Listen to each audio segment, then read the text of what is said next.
Hello and welcome, guys. Welcome back to our XCOM 2 War of the Chosen series. This is DuMa, and this is not an operation.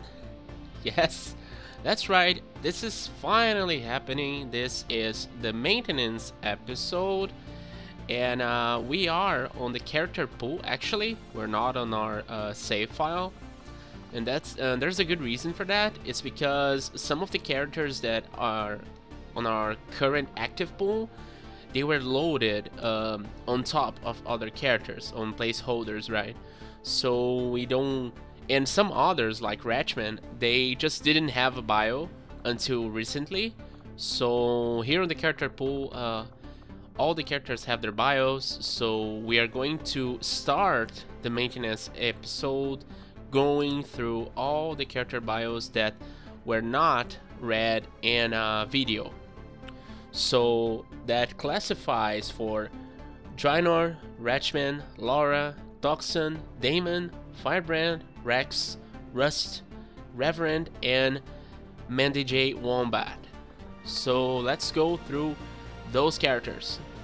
We have a Firebrand here. It's a short one. This is a Firebrand original look, by the way. I designed her looks. So, yep. And she uses the original helmet for the... If you check like her portrait in game, she's using this helmet. But after that, when I improved her armor, I made the decision to like take the helmet off, just so we could see how beautiful she really was. So yeah. Also, I'm going to apologize in advance because my voice may sound a little junky. I don't know, like my voice may sound like shitty, so just be aware of that. I am kind of sick, and I'll be sneezing and maybe coughing a little bit, so bear with me, okay? So let's go through her bio. Her bio is a little short one. This is actually a design choice by her not creator, but my friend who RPs with her and asked me to make the character. So she has both date of birth and country of origin marked as unknown. So here it goes. The infamous Skyranger's pilot. Who is she? Where's she from? Is this her true name? Although we don't have those answers, we can say a few things about her. 1. Her personality could be described as shiny. She's blunt, hot-headed, and borderline aggressive with her words. I'd say it fits with the Ranger quite a lot. Her shotgun is her best friend, because people tend to talk too much. And 3. Don't mess with her ship. The Skyranger is hers, and nobody outside her trust circle, like 1 or 2 people really, can touch the aircraft and hope to live unscathed. I had imagined that at least on this campaign, those people would be like Alanis and Ace, because they are like the other 2 pilots, right? The other 2 people that could actually pilot the Skyranger. Outside from that, I don't know. So there it goes. Here we have a Firebrand. Let's go for the next one. We have Rust. This is Rust's original look.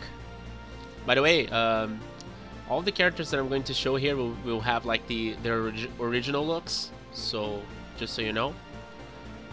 Let's go through his bio. For a former Advent Mac, hailing from a now obsolete model, Rust was marked for scrapping and subsequently thrown in a scrapyard, where he remained for years.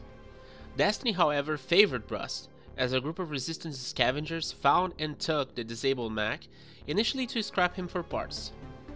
XCOM would then make contact with that resistance cell, taking the unit for study and possibly for reactivation under humanity's service.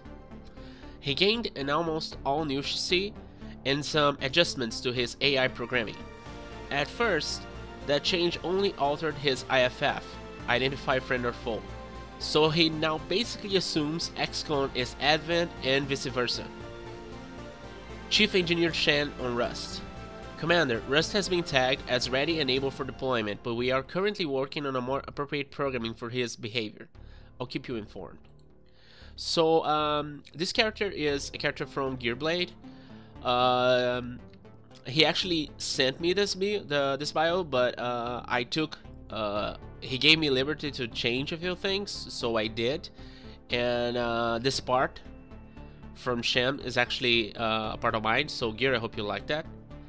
And yeah, really cool spark.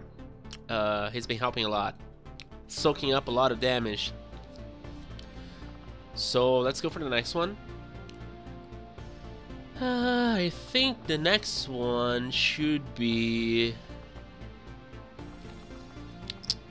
Let's see here. We could go through Chloe's bio. We never went through her bio. We lost Chloe like really early on the campaign, and it was such a loss because I really liked the character, and it was a really painful thing for me to go through. And I did say that sometime we would go through her bio and visit the memorial and all that stuff, so maybe it's a good idea to go through her bio now, just so we get to know her better.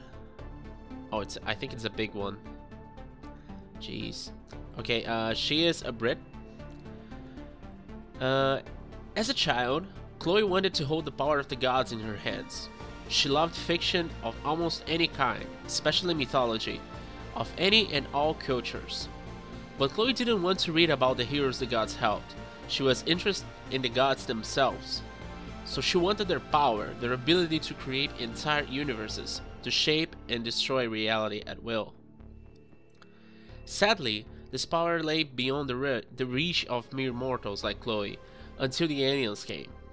Chloe was amazed and jealous of the power wielded by sectoids and Advent priests. Against her better judgment, she followed an Advent patrol containing a priest and several troopers back to their headquarters, an Advent clinic, hoping to learn more about their psionic powers. She was successful at sneaking in, but was taken captive. For reasons unknown, the priest decided that she was more useful alive than dead. The Advent priest, Rain, mysteriously chose to spare Chloe's life. Rain did not impose her worship of the elders on Chloe, but made her understand that the elders were the source of all psionic power, and seemed to believe that Chloe might have the gift. Despite holding her captive, Rain treated her with gentleness and respect. Slowly, Chloe came to bond with her captor and began meditative exercises designed to bring forth her psionic potential, if it existed. She took on some Advent's beliefs and learned their language. Eventually, Chloe was allowed to accompany and assist Rain on less sensitive missions. Such missions mostly consisted of standing around looking imposing, but on the rare occasion, she was sent to protect an area from XCOM dissidents. One night, Rain was sent on a mission that Chloe was not allowed to join, leaving her the only one guardian and Advent clinic when XCOM attacked. In the gunfight, a shot glanced off her helmet and knocked it off. Seeing a human before them, XCOM stopped shooting and tried talking to her. Chloe responded, but in the Advent tongue. The soldiers stunned her with a flashbang and captured her. Once again, Chloe was a captive. XCOM scientists kept her imprisoned for a year as they reversed her Advent brainwashing and reintegrated her into human society. Oh, my voice. It was a rude awakening for Chloe to realize that Advent was still killing people and that Rain had saved her life. She began training under the Templars and the resident psionics, but never forgot Rain.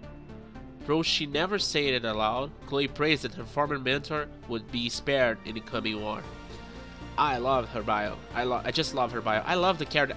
I already knew her bio before, but I am reading it anyway for people that might not yet know.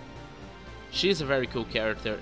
It's really a shame that she didn't get to shine on our team, but at least she is shining on the big spotlight on its campaign, right? So yeah, Great character.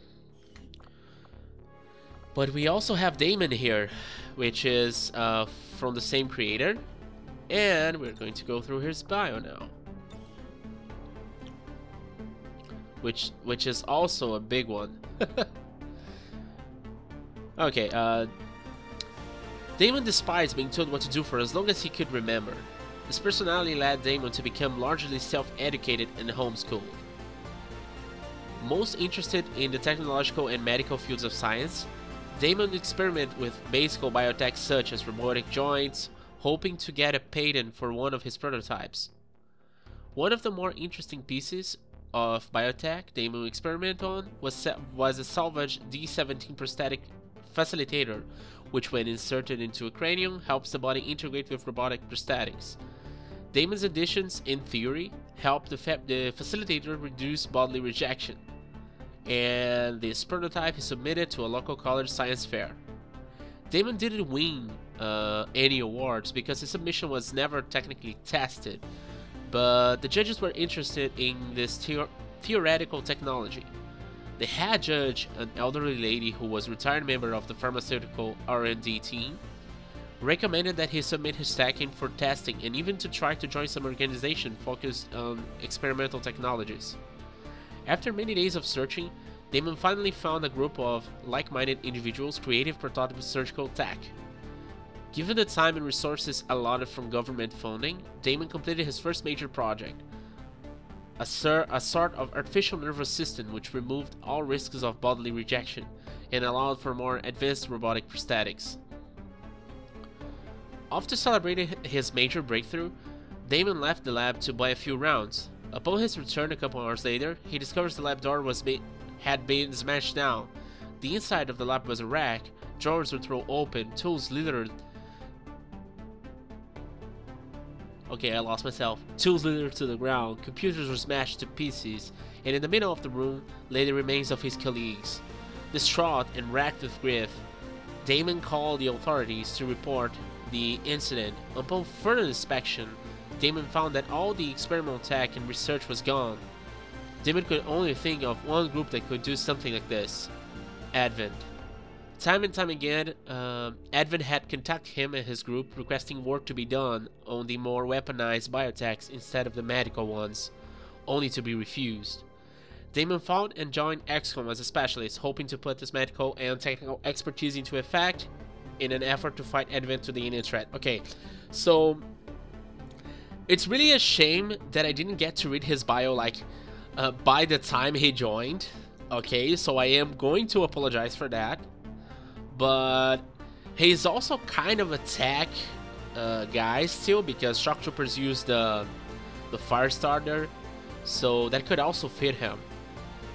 And he could work as a specialist like inside the ship, not only in the field, right? It's a shame. I could have made him a specialist. I was really needing another specialist by the time he got recruited. That's funny. So, okay. We went through Damon. Now, Draenor. Let's give a moment for the game. Yes. Do you guys remember Draenor's original look? He's way different now. Let's go through his bio. By the way, Draenor is a character of a friend of mine. Personal friend here from Brazil, and he was actually designed by me, but the name and the concept of the character of being a Templar and the main concept of the character is from him. So Draenor is not my original character, right? So let's go through his bio. Okay, I already misspelled here. Draenor is a walking mystery. We don't even know if this is his real name or just a fake one given by his Templar brethren. Oh my god. The only thing we know is what little information Geist fed us upon his journey. Okay, I'm really stumbling right now. Geist notes on Draenor. Draenor is a one-of-a-kind type of a warrior. He's been with me since the very beginning, and his connection with our powers is deep and strong. I found him on the streets, mumbling nonsenses about his destiny and the powers from the earth. That got into me. I took him and teach him on our ways, and he quickly became one, if not the best, my best warriors. He's not the most talkative type, but he may serve you well, Commander. So yeah, it's a really short bio, but I think you get like the general idea. He's basically a really tough and a badass warrior. He's a badass Templar warrior. That's his concept. Rex. Rex is a character from Game Breaker. I recently redesigned him. This was not like his original look when he entered the team, but I recently redesigned him to be like, to better match his bio. He was not ever meant to be like a more soldier type. He's more of a civilian forced turned soldier. So I gave him like a more civilian-esque look, just so I could better match his bio. And he had has a really sick burning mark on his face. Let's go through his bio. I also kind of like redesigned his bio a little bit, just fixed a few parts, nothing major. So this is still Game Breaker's original idea, right? So he's from United States as well. He's from 1993, so he is kind of in like the old side, because this kind of makes him like over 40 years old. He's kind of old. Okay, if you think that being a smartass in your family is fun, try being one in a family of smartasses. That's what Rex's life has been like, and that's what Advent looked for immediately when they began working to improve the ships used on their soldiers. When Advent pulled him out of his home, which he and his family had turned into the most cobbled together looking place, with a satellite dish on the top and a couple of alien computers being run in the basement, he had enough with helping them further their occupation. He would then hack into the network, much like the later Lily Shen would do. He figured out, maybe this is a punctuation.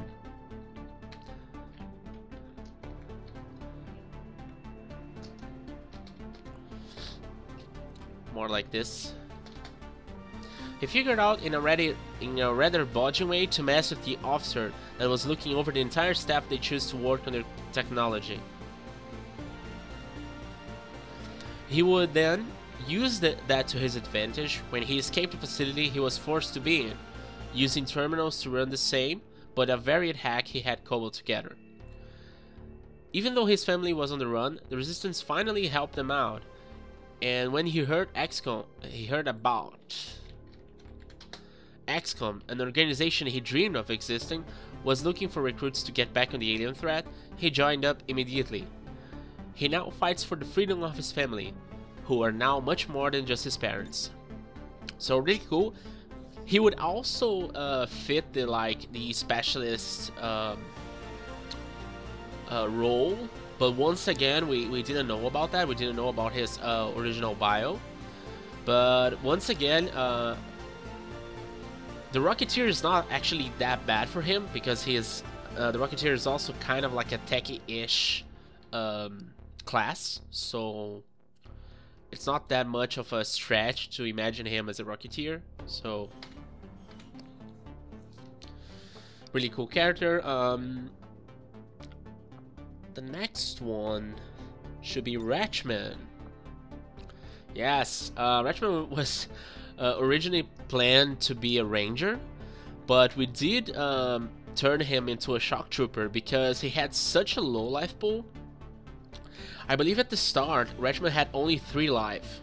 He was really good in mobility, really good in, I think he had a really good aim, but he had only 3 life. So we turned him into a shock trooper so he could make use of that skill that gives 1 HP and armor. I think it's 2 HP. I think it's 2 HP and 1 armor, something like that. So that's the reason why he turned shock trooper on this season. I'm glad that he's also a Gearblade character, and I'm really happy that Gear liked the fact that he came to enjoy the fact that Ratchman turned into a shock trooper. So let's go through his bio. Major Ratchman, better known as Captain Ratchman, is a bit of an enigma, something that his easygoing attitude won't tell you. Ask him who he was back then, and he'll tell you he was a US Army captain when the invasion happened. His squad was among the few that survived, and been since out there surviving. Simply put, Ratchman is not who he claims to be. Ratchman is a spacefaring mech pilot. one that leads other mech pilots on board a ship that One that leads other mech pilots on board a ship that happened to detect the aliens were controlling Earth. After much deliberation, Ratchman joined XCOM's cause, of course, with his mech soldiers operating in secrecy on the sidelines, providing support for him and for humanity. So, what does this mean? Ratchman is actually Gear's character for Templar Battle Force. So he kind of made like a crossover between the two series. So he is basically not even a human. He is of the Zendar. I don't remember the name of the race, but he is basically not a human, normal human, and he just joined XCOM to fight off the aliens because the aliens are Xeno, and all Xeno must be purged. In his case, as he's now a shock trooper, all Xeno must burn. So this is kind of a meme for him now, because all of his pictures always have like that thing about fire and burning the Xeno and all that stuff. So really cool. He's one of the campaign's heroes until now. So really happy to have him. I think the next one should be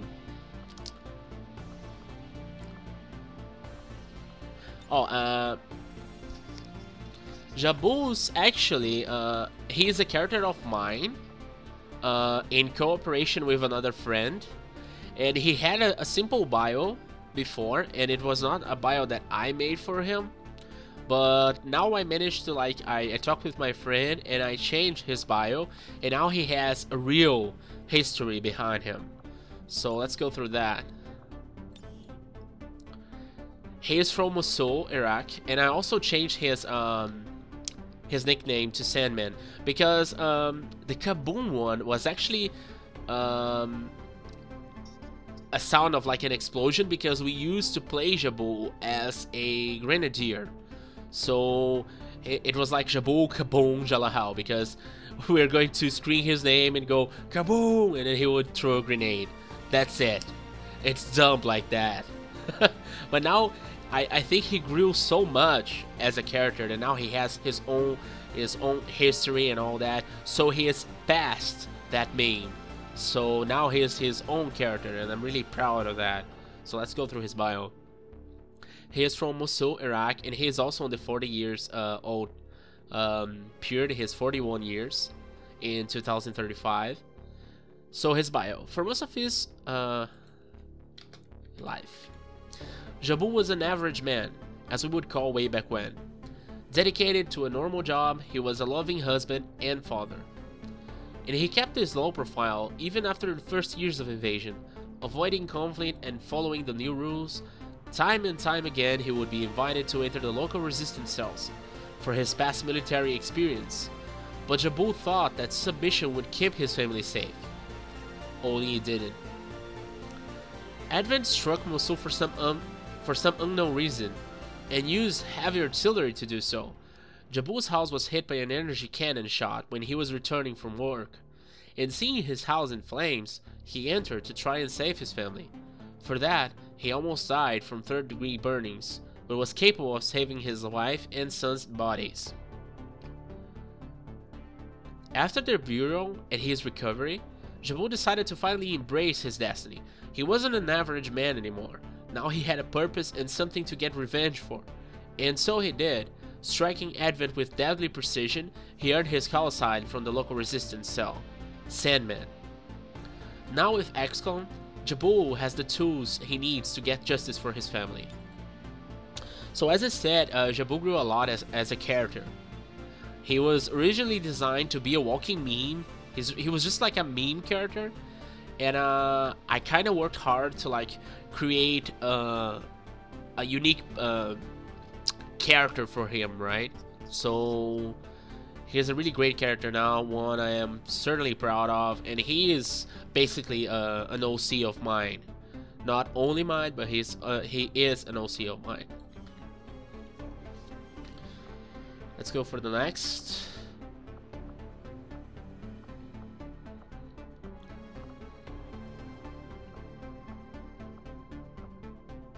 Okay, we have Toxin from Prince.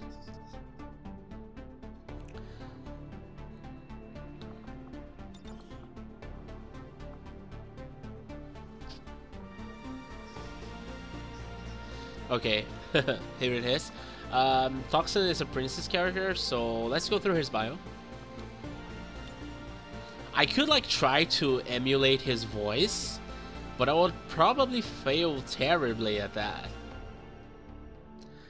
Skirmisher Dossier, Subject Toxin the Field, nickname Acid Rain, Advent Rank Colonel, Division Bio. So he was basically a former bio soldier, which is really neat. And personal statement.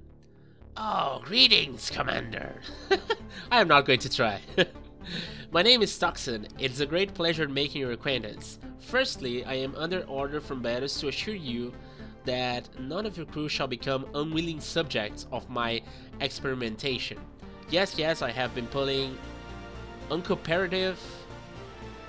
What the hell? I'm lost.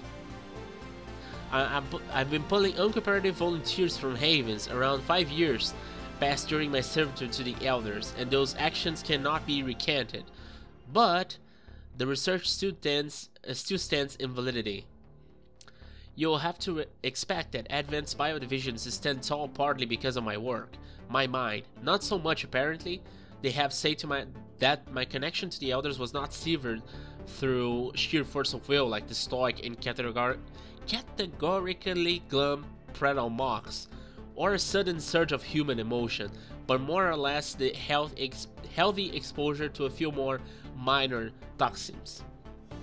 Needless to say, they've left their mark quite nicely, as you can tell. So he basically got freed from the Elder's control through his work with toxins. So they kind of affected him, which is also shown by his looks. And some shall go as far as to call me insane or crazy. That is a wise assumption, yes. I frequently do hear voices in my head. Through some could be just from echoes in my helmet. Granted, many voices have stopped after my connection to the Elder's Wand. I'd say with that many voices back then, I was even more deranged before than now. However, my commitment to your cause stands forever resolute. With my opportunities were vast under the Elder's sway, I was summarily limited in my choice of them. And under Baddus, okay, I will point. And under Baddus, things got a bit too uninteresting for my liking. The skirmishers are a variety lot for sure and prone to flashings of color, but those more eclectic members, including myself, are not meant to represent the lot of them as a whole.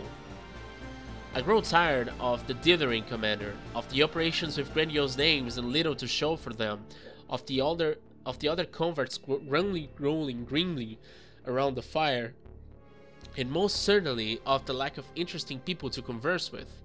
This world has never been, nor ever shall be perfect, but these elders who created me perpetuate this infernally dull behavior, and so I wish to see its end.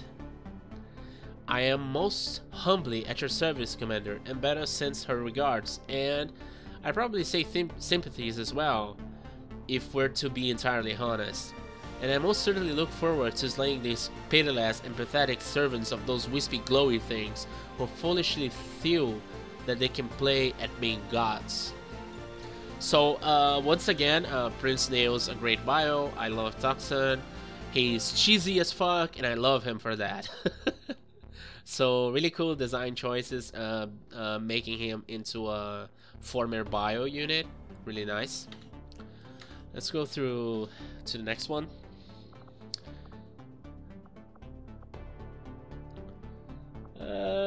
We have Reverend. Reverend still didn't get a mission, but he's there, so he'll probably be going soon enough. Okay, his bio is nah, it's not that big. Liam grew up in the Rocky Mountains in Colorado, raised by his mother prior to the First War. He studied engineering and computers since he was also involved with the local church, even though he wasn't raised to be religious. He was fascinated with how science and religion interacted so divisively and spent his free time researching the roots of religion and its relationship with war. He made a living working for a secretive robotics and weapons manufacturer firm and was on a project that sought to create a ultimate weapon, mechatronic human warriors. Though this project was interrupted just before becoming a reality. When the invasion began, Leon immediately sought to protect his mother and race to her mountain home. What he found when he arrived hardened him forever. His home, or her home because it was his mother, right? Yeah, should be. Her home was a smoking shell, and his mother had been displayed outside in the driveway, her body riddled plasma wounds. A gruesome message had been scrawled with her body nearby. Submit. Okay, I see. Immediately ransacking his personal weapons casually, he sought out any who would mount a defense against these cruel and savage aliens, tattooing himself with his response, resist. Okay. Now I see. Now a lot of things make sense RP-wise. Really nice, really nice.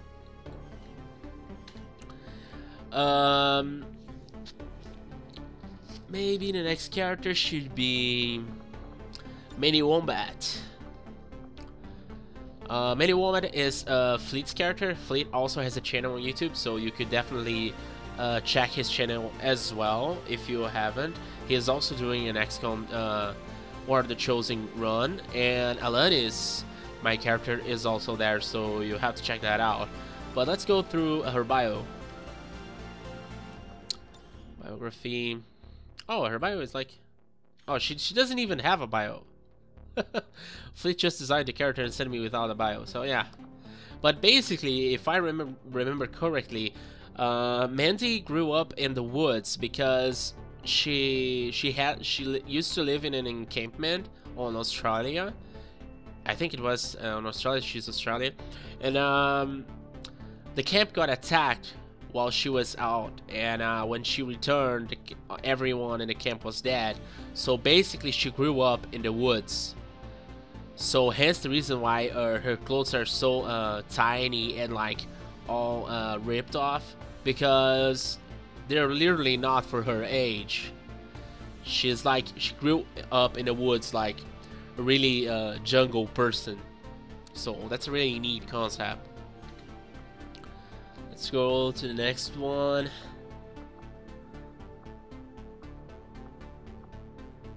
Okay, we have 2 toxins. I don't know why. Let's delete one. For some reason. I don't know.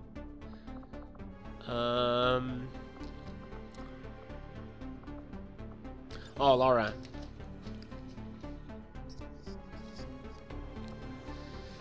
Okay, this is the updated look. The updated base look for Laura. She's a character of mine. Really love her design. I really made her design like thinking about her personality. And she's one of my most loved OCs. So let's go through her bio. She's also a Brit from England. And she is from 2002, which I believe makes her like 33 years old on 2035. I think so.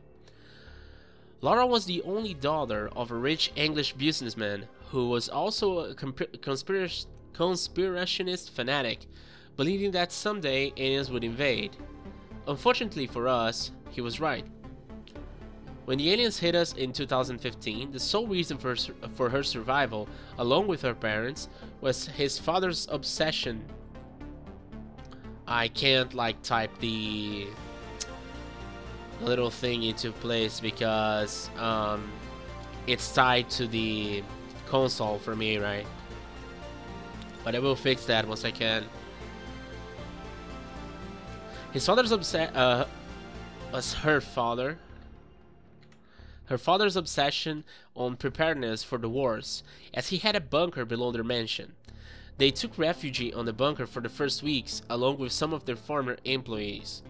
Laura, however, grew tired of the bunker and started to rebel against her father's every move in order to leave the bunker, despite the amount of supplies they had there.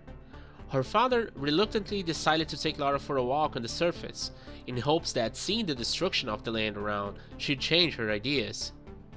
What neither of them could predict, however, was the fact that the aliens never really left London. They were still around, abducting people, and that would cause Laura's father to be shot and captured. Laura barely escaped, as she used her small body to fit through a small passage on a demolished building, losing the aliens on the process. She never made her way back to the bunker, and wandered alone for weeks until finally being rescued by a resistance party. With the resistance, she gained a new home and a new purpose. She'd wage war on the aliens for taking her father and for destroying the dream life she had. Laura discovered an interest for communications, and after a few years, she had her own version of today's resistance radio, providing news and entertainment for people across Europe. Now recruited by XCOM, Laura is ready to make her dream come true, and she will stop at nothing to have her revenge. And here are a few notes taken from Laura's psych evaluation. Self-centered, sassy, arrogant, and excessively sexually open. Caution when dealing directly with her is well advised. So yeah, she's kind of like a really dominant, she loves to like assert her dominance around. She's like really open and really blunt with people. So yeah, she is a really piece of work as a character. Really love her. So let's go through the next one. We have another Marciello here. We don't need to, so might as well delete this one. Oh, we have Cecil. Cecil also died, and we never got to get to know her bio. And she's also one of my OCs, so I'm going to read her bio to you guys. Cecil is from France, July 15, 1995, which also makes her a 40-year-old. Cecil lived a peaceful life even after the aliens invade. She lived by the countryside, and the war barely touched her region, as it was too peaceful for the aliens to even bother with it. But she didn't watch the war from afar without a price. Her husband was called to fight for the country and was deemed KIA, which is Killed in Action. She did the best she could to raise her 2 kids by herself, and succeeded for quite some time. When the Advent Coalition was made official, however, her peaceful lifestyle got threatened, and the outreach programs slowly began to swallow the little communities and force them into the city centers. It was during that time that she faced the worst nightmare of her life. She lost her children. Advent attacked her community out of nowhere, destroying everything in their path and killing every person they could find. During the commotion, she managed to slip away with her children, taking refuge on the wilderness. Being forced to survive in extreme conditions, they made costly mistakes that caused the 3 to acquire sickness, presumably from tainted water ingestion. Her son and her daughter died from that, as she didn't have access to proper medication or treatment. Broken and without hope, Cecil considered suicide more than once, but on all attempts, her anger was bigger than her sadness, and she eventually gave up on that, opting to find and join a resistance group. Now trained and with a purpose, she joins XCOM in hopes of killing as many aliens as possible before finally joining her family in the afterlife. So she is an avenging mother, right? Really wanted to give that aspect for her. She also has a updated look, considering her look on the series. Okay, after Cecil, we still have.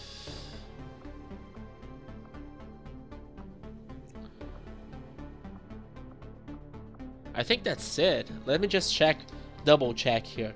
The planned ones were Drynor, Ratchman, Laura, Toxin, Damon, Firebrand, Rex, Rust, Reverend, and Woman. Yes, we're good to go. We went through all the characters' bios that we didn't before, so that's really nice. Now I am going to cut the video and I'm going to load our save file to go through the maintenance stuff on our inventory and such. So bear with me, I'll be back